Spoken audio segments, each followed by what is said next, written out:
Hello, FIBCom student. Good afternoon. Hello, hello. All FIBCom students. Good afternoon. Are you here, all of you? Yes, ma'am. Okay. Good Yes, afternoon. ma'am. Good Good afternoon. afternoon. Okay. So shall we start? Good afternoon madam. काय problem आहे का? काय म्हणताय? काय म्हणताय? कुछ problem है क्या? No, ma'am. Okay. So which was the last point? EVS. Today's lecture is EVS. Which was the last point? The last week.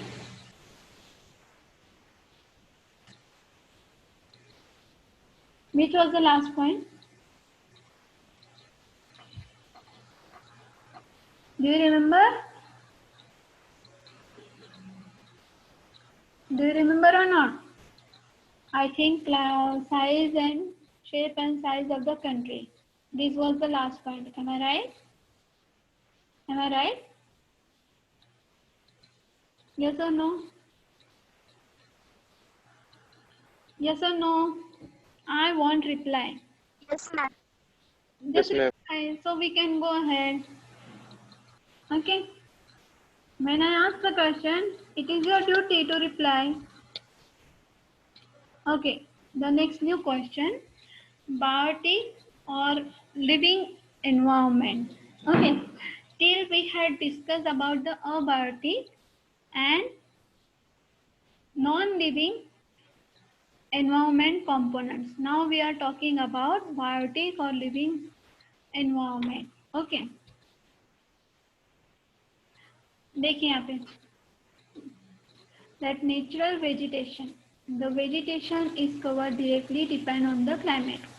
The natural vegetation provide us timber, wood, fruits, etc. Lumbering is the important activity in the area of softwood coniferous region. Okay तो यहाँ पे क्या बताया, जब हम components, living components और biotic components की बात करते हैं तो नेचुरल वेजिटेशन जो ये पॉइंट है तो वो बायोटिक कंपोनेंट्स में आता है। तो जो वेजिटेशन है वो किस पे डिपेंड है? क्लाइमेट पे डिपेंड है। ओके तो जैसा क्लाइमेट होगा वैसा आपको नेचुरल वेजिटेशन मिलेगा। ओके तो नेचुरल वेजिटेशन हमको क्या प्रोवाइड करता है? Timber, would, fruits. Okay for example fruits की जब हम बात करते हैं तो कश्मीर में सेब के पेड़ हमको ज़्यादा दिखाई देते हैं, वहाँ से हमको सेब वो डिस्ट्रीब्यूशन होता है। तो हमें सभी जगह पे, भारत में सभी जगह पे सेब दिखाई देते हैं। Okay then lumbering is important activity in the softwood coniferous region. जैसे मैंने बोला कॉन्फिडेंस में शंकुधरी, जो क्रिसमस ट्री जैसा पेड़ होता है कि नहीं होता है? क्रिसमस ट्री जैसा पेड़ होता है ना? यस और नो? Yes. हाँ बने रहे यहाँ पे। तो क्रिसमस ट्री जैसा जो पेड़ होता है तो उसको बोलते हैं कॉन्फिडेंस रीजन, कि जहाँ पे सभी पेड़ कॉन्फिडेंस है, मीन्स शंकुधारी है। तो उस रीजन में हमको ज़्यादा से ज़्यादा lumbering means is related to wood. तो वहाँ पे हमको ज़्यादातर वुड जो होता है कि वुड काटना, लकड़ा बेचना, तो वो लंबरिंग का जो लकड़े का व्यवसाय होता है वो हमें ज़्यादा दिखाई देता है। It helps to develop the paper and pulp industry and shipbuilding industry.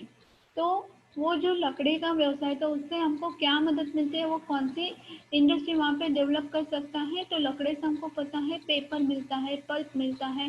तो वहाँ पे शिप बिल्डिंग में जो बड़े बड़े जहाज बनाए जाते हैं वो वुड में से बनाए जाते हैं। तो वहाँ पे शिप इंडस्ट्री वहाँ पे डेवलप हो सकती है।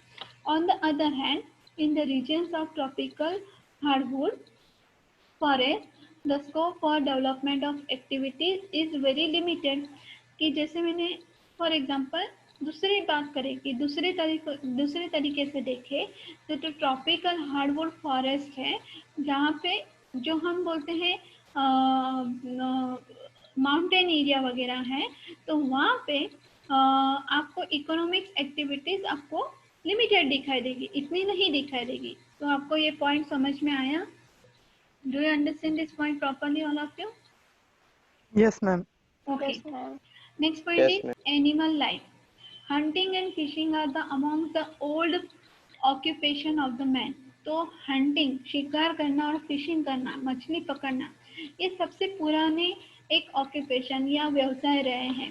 From the time of immemorial native animal life of land have been hunted for the food, clothing and other materials. Likewise, from wherever man has lived by the sea. जैसे हम आदिमानव की बात करते हैं तो वहाँ से तभी से लेकर आज तक जो बाकी के जो प्राणी बच जाते हैं या प्राणी होते हैं तो उसका शिकार किया जाता है।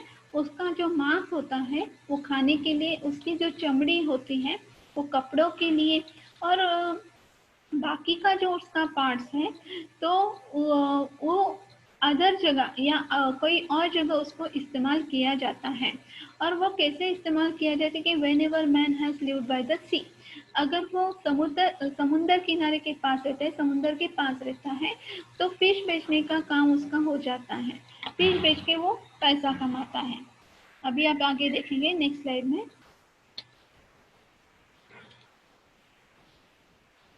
Okay. The man has been lived by the sea, lakes, rivers, fishing has developed. तो वहाँ पे वो एक ऑक्यूपेशन वहाँ पे वो स्टार्ट करता है। Both occupations require direct adjustment to the environmental condition. तो ये जो दोनों ऑक्यूपेशन है वो डायरेक्टली रिलेटेड किस तरह से है? एनवायरमेंट से कनेक्टेड है। Do you understand this point properly all of you? Yes, ma'am. Okay अभी मैं आपको एक एग्जांपल देती हूँ, क्योंकि जो राजस्थान है, ओके, रेगिस्तान है। राजस्थान में क्या है? रेगिस्तान है। तो वहाँ पे कॉस्टलाइन हमको दिखाई देता है क्या? वहाँ पे कॉस्टलाइन दिखाई देता है क्या? नहीं दिखाई देता ना, नहीं। क्योंकि वहाँ पे सूखापन नहीं। है। तो उसकी वजह से उसका जो ऑक्यूपेशन है वो कैसा है? अलग है।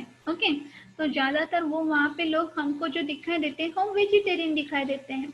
फॉर एग्जाम्पल गोवा, तो गोवा में कॉस्टलाइन है। जो हम रत्नागिरी की बात करें, दापोली की बात करें कि जहाँ कॉस्टलाइन एरिया है तो वहाँ के लोगों का फूड और कल्चर भी कैसा होगा? वैसे ही होगा, जैसा क्लाइमेट वैसा ऑक्यूपेशन और वैसा culture. So do you understand this point properly? Do you understand this? Okay. Yes. Okay.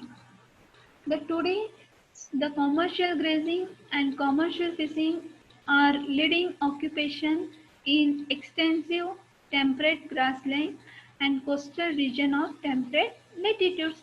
जो मैंने अभी बात बताई कि जो कॉमर्शियल फिशिंग और कॉमर्शियल ग्रेजिंग में जो एनिमल, जो प्राणी घास वगैरह खाते हैं, तो वहाँ पे ये जो हम बोलते हैं हंटिंग एंड फिशिंग जो ऑक्यूपेशन है वो हमको इस ग्रासलैंड में, और जो फिशिंग जो ऑक्यूपेशन है वो हमें कॉस्टलैंड में हमें ज़्यादा दिखाई देता है। हंटिंग वाला जो ऑक्यूपेशन है तो वहाँ पे जहाँ पे ग्रास होगा वहाँ पे एनिमल होगा, वहाँ पे हंटिंग होगा, तो वहाँ पे हमको ये दिखाई देता है। तो do you understand this point properly all of you? Yes, ma'am. All of you understand properly? Ma'am. Okay Yes, ma'am. Yes, अगर ma'am. आपको समझ में नहीं आए तो आप पूछ सकते हैं। ओके नेक्स्ट पॉइंट है, न्यू क्वेश्चन है ये, सोशल एनवायरनमेंट। ओके तो अभी का जो आपका जो आपको ऐसा लग रहा है कितना छोटा छोटा क्वेश्चन है।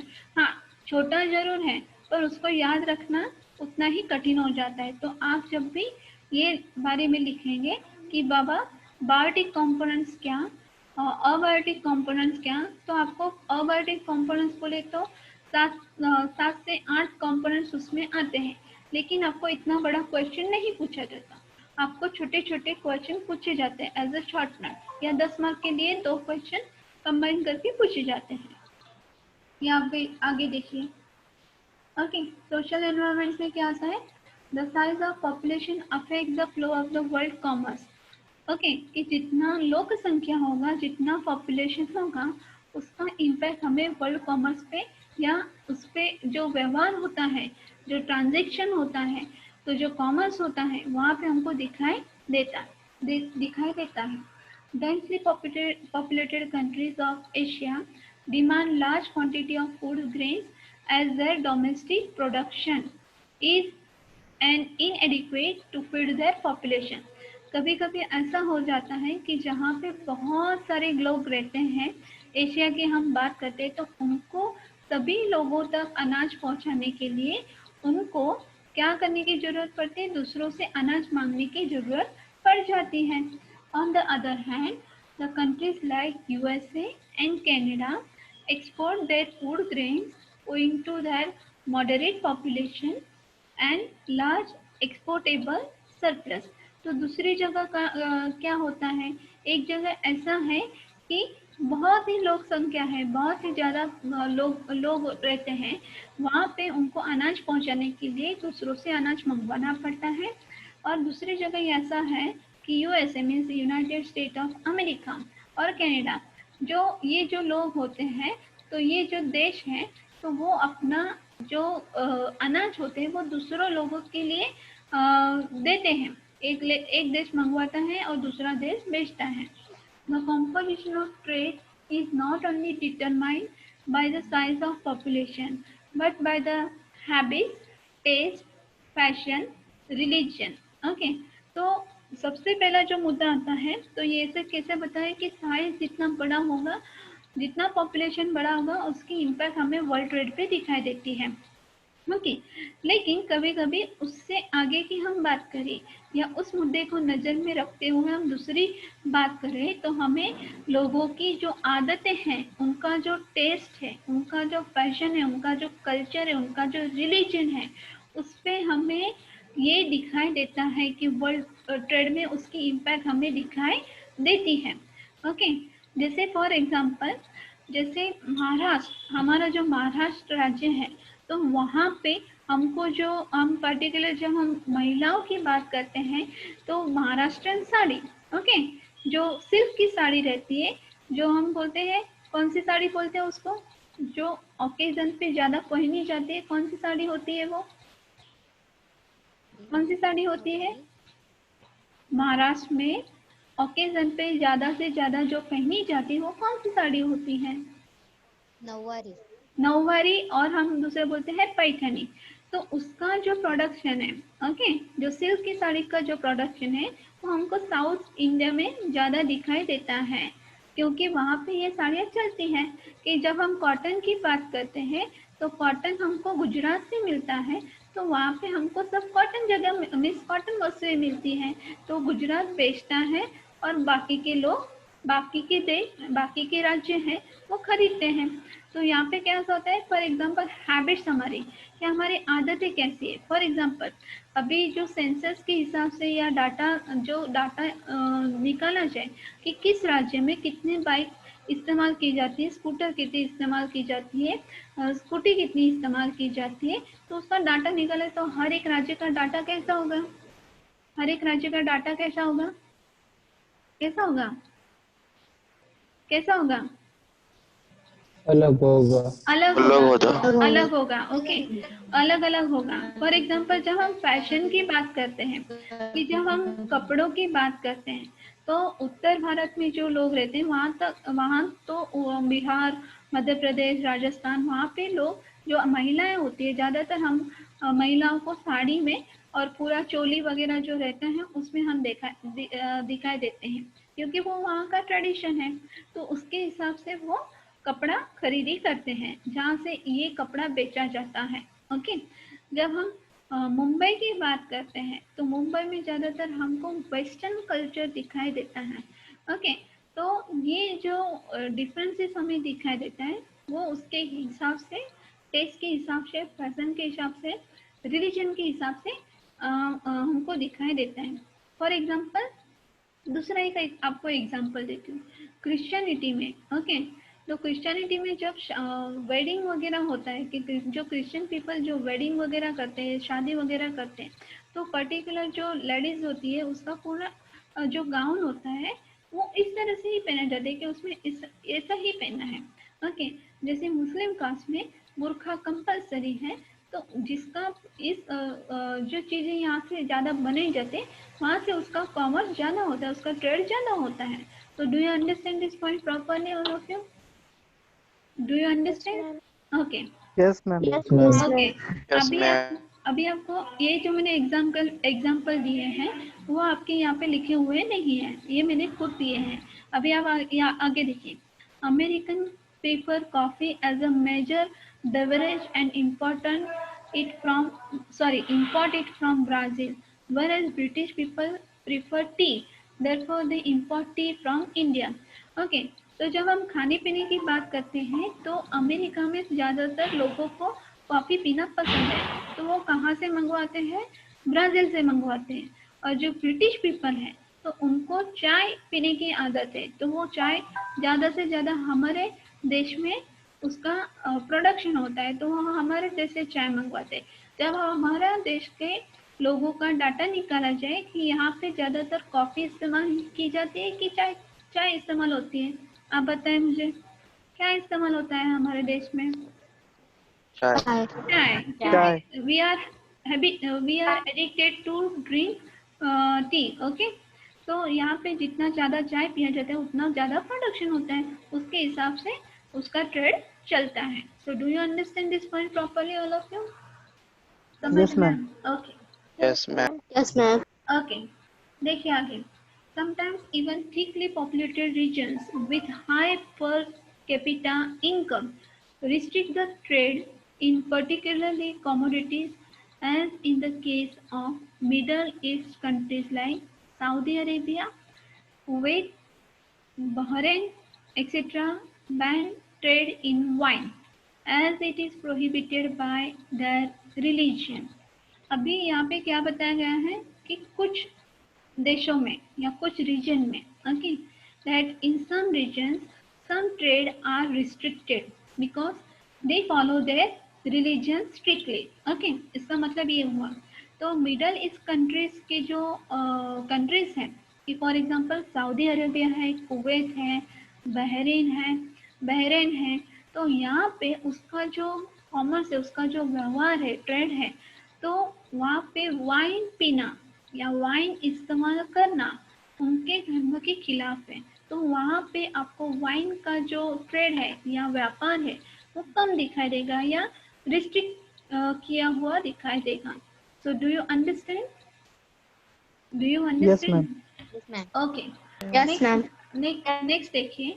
India has not developed big cattle in spite of highest number of cattle population in the world, as cattle is considered as a holy animal. Okay, we know that India has the highest number of cattle population. Okay, तो जैसे हमारे भारत में जो cattle population है वो सबसे ज़्यादा है। ओके कभी हम रास्ते पे भी निकलते हैं तो हमें बहुत सारी गाय बैल वगैरह दिखाई देते हैं कि नहीं दिखाई देते हैं? दिखाई देते हैं। हाँ, yes, ma'am. दिखाई देते हैं। ओके दिखाई देते हैं। तो वहाँ पे उसका मतलब ये नहीं कि ज़्यादा पॉपुलेशन है, उसका कैटल पॉपुलेशन है तो उसके लिए कत्ल खाने बनाए जाए। Develop beef cattle, beef means मांस। ओके जैसे हमारे हिंदू रिलीजन में या हमारे धर्म के अनुसार जो गाय वगैरह होती है उसकी हम पूजा वगैरह करते हैं कि नहीं करते हैं? करते हैं Yes, ना? ma'am. हाँ, करते। Yes, ma'am. हिंदू धर्म के अनुसार गाय का मांस खाना पाप है। तो हमारे यहाँ पे कुछ रिस्ट्रिक्शंस है। हमारे यहाँ पे और भी पॉपुलेशन है जो मांस वगैरह खाती है, लेकिन उसका सीमित, हम बोलते हैं कि चिकन या उससे सीमित, पर लेकिन बीफ में प्राणी का बड़े प्राणी का मांस खाना उसको हम बीफ बोलते हैं। तो वहाँ उनके लिए इतने कत्ल खाने होने चाहिए इतना ज़रूरी नहीं है। इतना पॉपुलेशन है कैटल पॉपुलेशन, फिर भी हमारे यहाँ पे कत्ल खाने कम है। तो ये पॉइंट समझ में आया? क्योंकि हमारे Yes, यहाँ ma'am. Yes, ma'am. यहाँ पे जो प्राणी होता है, जो Yes, गाय ma'am. वगैरह होती है, उसको एक we consider that animal as an holy animal. Do you understand? ठीक है? Yes, ma'am. ये Yes. पॉइंट समझ में आ गया अभी? Yes, ma'am. ओके वो नहीं रहे ना? Yes, ma'am. Yes ma'am so रहे? सो रहे? No, ma'am. आगे देखेंगे। New question, political environment. ठीक है, सोशल एनवायरनमेंट समझ में आया? सोशल एनवायरनमेंट समझ यस में आया? Yes ma'am. Okay, Yes, ma'am. उसका आगे का पॉइंट कौन सा था? उसका आगे का पॉइंट कौन सा था? उसका आगे का पॉइंट कौन सा पढ़ा हमने? मैंने कौन सा एक्सप्लेन किया? बायोटिक और living environment. Okay, biotic and living environment. Okay, अभी हम देख रहे हैं पॉलिटिकल एनवायरनमेंट। अब ये देखिए, the government plays an important role in promoting people's welfare.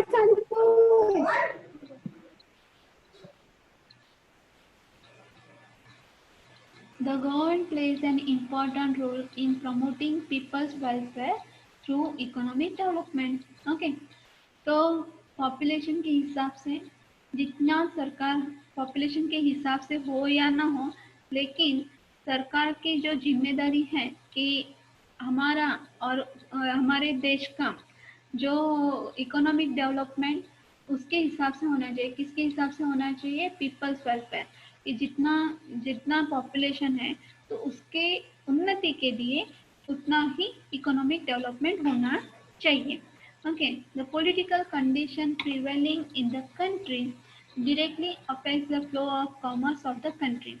कि जब हम सोशल एनवायरनमेंट की बात करते हैं तो उसके साथ जुड़ा हुआ एक जो पॉलिटिकल कंडीशन है वो भी उससे इम्पैक्ट करता है, उसकी इफेक्ट हमको दिखाई देती है। The world country follow different political systems such as democratic, communist, dictatorial, etc. तो जो पूरी दुनिया के जो देश हैं जो डिफरेंट पॉलिटिकल सिस्टम्स को फॉलो करते हैं, तो उसमें किसको इंक्लूड किया गया है? तो पहला है डेमोक्रेटिक, दूसरा है कम्युनिस्ट, तीसरा है डिक्टेटोरियल। डिक्टेटोरियल मीन्स लोकशाही। ओके, इसका इस्तेमाल किया गया है, उसको इंक्लूड किया गया है। मैं आपको फिर से पॉइंट एक्सप्लेन करती हूँ। Do you understand or not? Do you understand or not?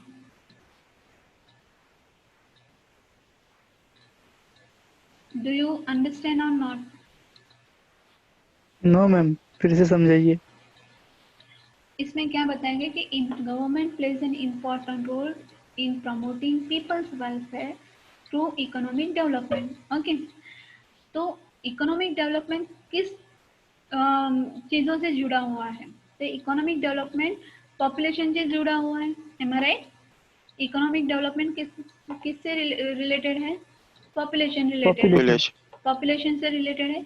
Okay, तो गवर्नमेंट क्या सोचती है? गवर्नमेंट हमको कभी कभी फॉर एग्जांपल फार्मर को, तो फार्मर के लिए स्कीम वगैरह तैयार करती है कि जो गरीब और जो those are poor farmers, at least they can the scheme reaches to them and they can uplift their life. Okay, जो एग्रीकल्चर से रिलेटेड जो स्कीम गवर्नमेंट बनाती है तो किसके लिए बनाती है? जो गरीब, जो हम बोलते हैं, क्या बोलते हैं उसको, फार्मर होते हैं, तो उनको ज़्यादा से ज़्यादा मदद मिल जाए इसके लिए बनाते हैं।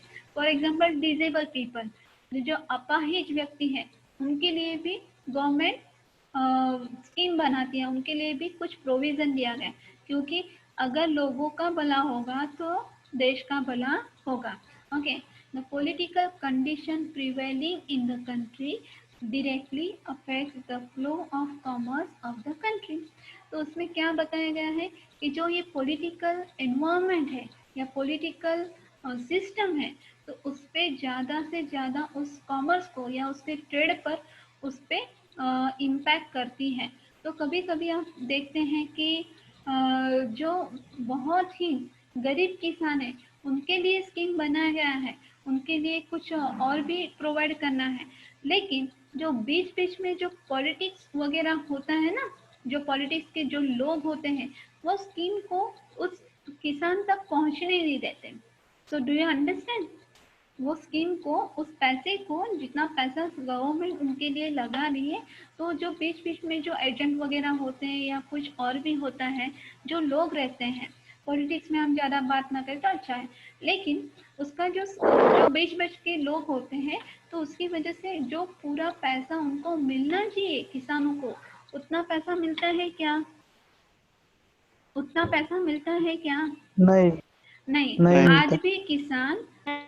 आज भी किसान खरीद धूप में अपनी एरिया रगड़ता रहता है, खूब मेहनत करता है, लेकिन उसको जितना वो अनाज उगाता है, बोता है, उसका उतना दाम मिलता है क्या? उसके हिसाब से नहीं मिलता है मिलते। क्या? नहीं मिलता है। तो नहीं। यहाँ पे क्या उसका प्रॉब्लम क्या है? देखिए, the world countries follow the different political system such as democratic means लोगों से जुड़ा हुआ, कम्युनिस्ट, अभी कम्युनिस्ट बोले तो कम्युनिटी से जुड़ा हुआ, क्योंकि हर एक कम्युनिटी अलग अलग होती है कि नहीं होती है। और डिक्टेटोरियल मीन्स लोकशाही। हाँ, डिक्टेटोरियल मीन्स लोकशाही नहीं, सॉरी, डेमोक्रेटिक मीन्स लोकशाही। और डिक्टेटोरियल हम बोलते हैं ना कि जहाँ से गुंडागर्दी करके किसी के मुंह से निवाला छीन लेना, इस टाइप का जो सिस्टम हमें दिखा देता है, तो ये हमें ज़्यादातर ये अलग अलग देशों में हमको ये दिखाई देता है। अभी देखिए, the countries following the same political system from China में है वो।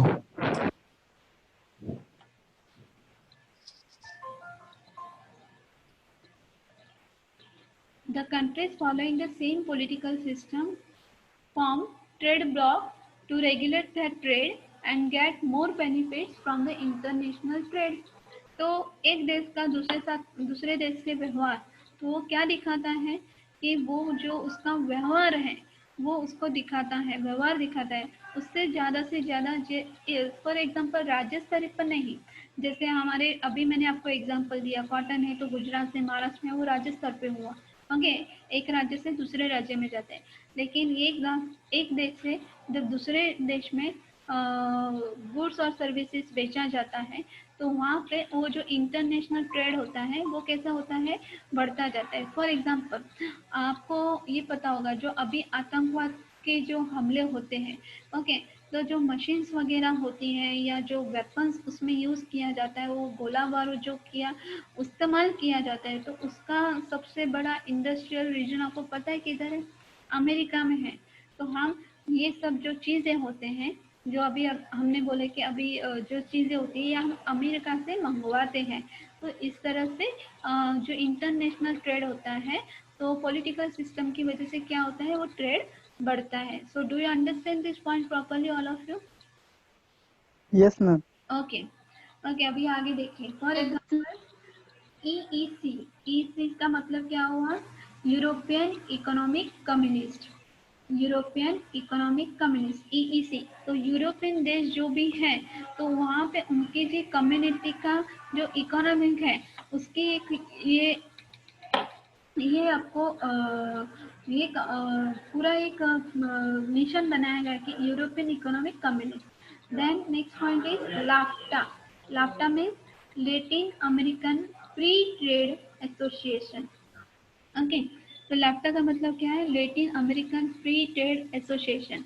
तो अमेरिका से जुड़ा हुआ, ट्रेड से जुड़ा हुआ, लैटिन अमेरिका से जुड़ा हुआ कितना जो व्यवहार होता है, व्यापार होता है, तो फ्री ट्रेड एसोसिएशन, उसका जो एक कमीशन बनाया गया या उसका जो एसोसिएशन बनाया गया है, उसका हम बोलते हैं LAFTA. Then next point is WTO, WHO नहीं, WTO, तो वर्ल्ड ट्रेड ऑर्गेनाइजेशन। जो एक दूसरे देशों के साथ जब हम इंपोर्ट एक्सपोर्ट की जब हम बात करते हैं, तो उसको हम बोलते हैं world trade organisation. Then next point is OPEC. OPEC means organisation of petroleum exporting countries, okay. तो जिस देशों में पेट्रोलियम मिनरल्स ज़्यादा होते हैं, तो वो दूसरे देशों को क्या करते हैं? बेचते हैं। तो उसको हम बोलते हैं OPEC, organisation of petroleum exporting countries. और G7 में group of 7 countries discuss issues such as global economic government, international security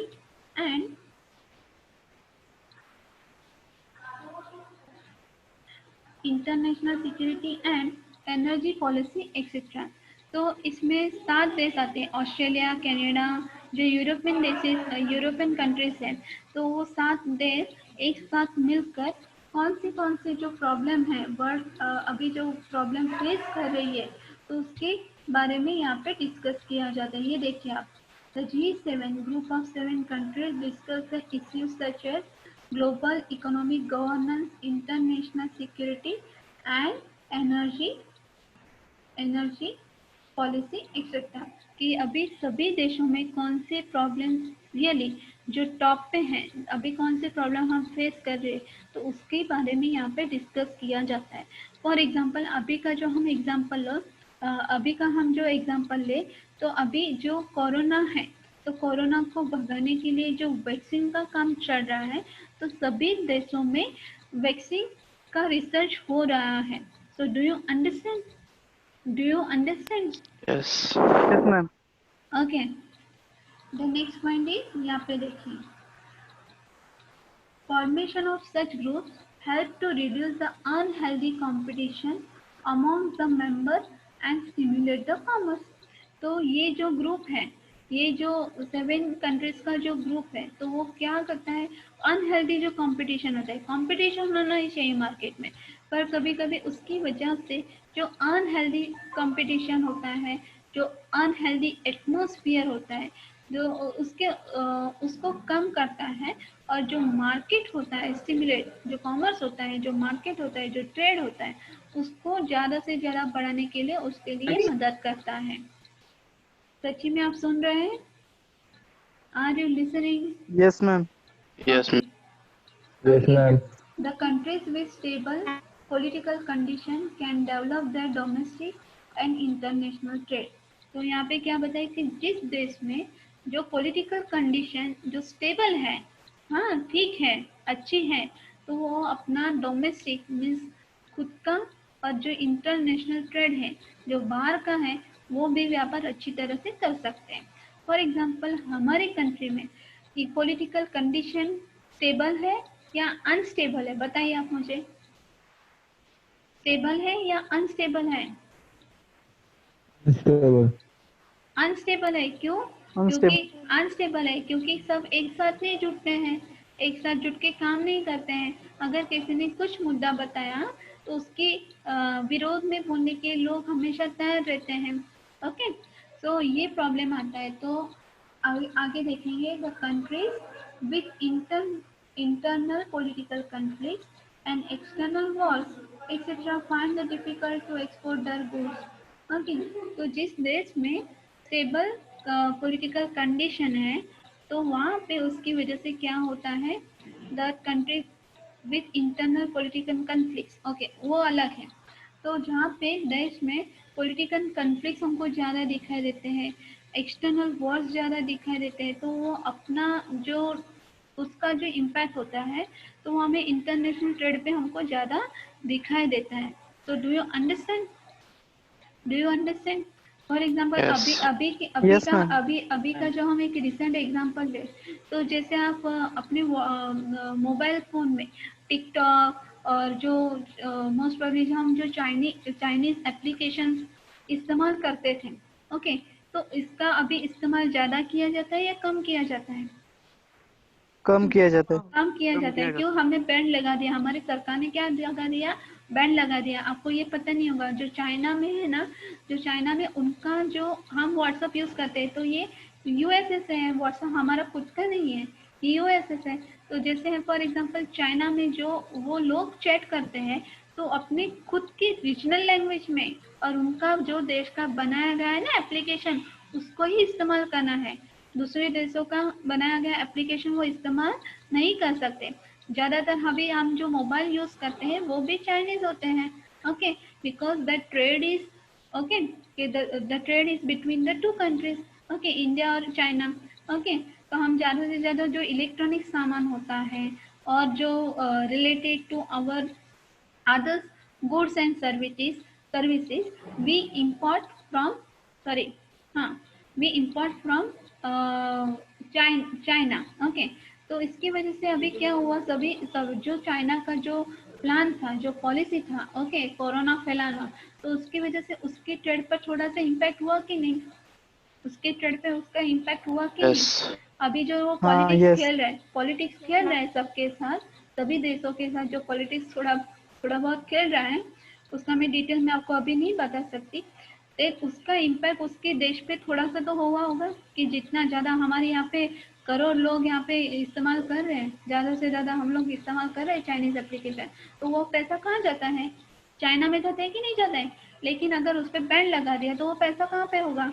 हमारे देश में होगा या चाइना में होगा? हमारे देश में। हमारे देश में में होगा। होगा। तो फायदा किसको होगा? फायदा किसको होगा? हमारे देश हमको। को होगा ना। अगर Yes. हमने बैन लगा दिया है तो हमको होगा, लेकिन बैन नहीं लगाया होता तो अभी भी इस्तेमाल कर रहे हैं, हाँ, तो फिर क्या होगा? फायदा किसको होगा?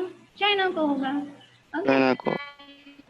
The government policies of taxation, quota system, assistance for the development industries also determine the economic development and political environment of the country.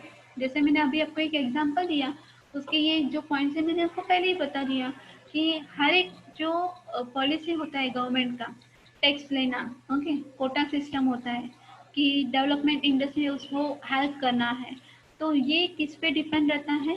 Economic development पे और पॉलिटिकल एनवायरनमेंट पे उसको डिपेंड रहता है।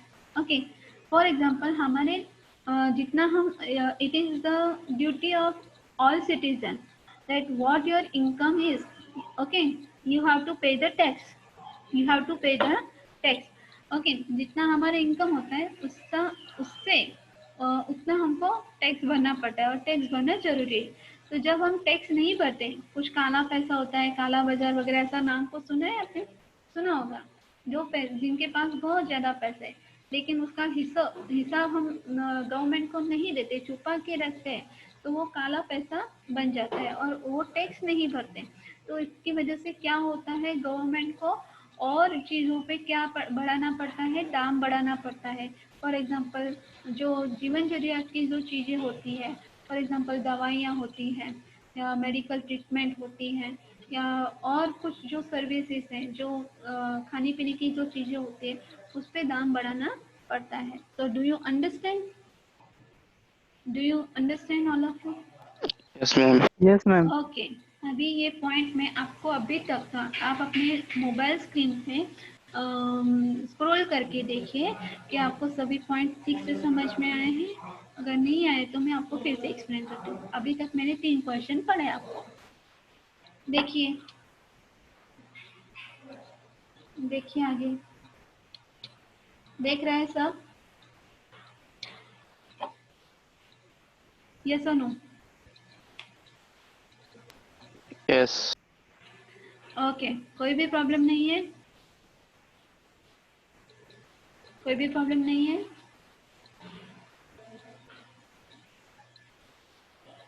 सो नहीं रहे ना?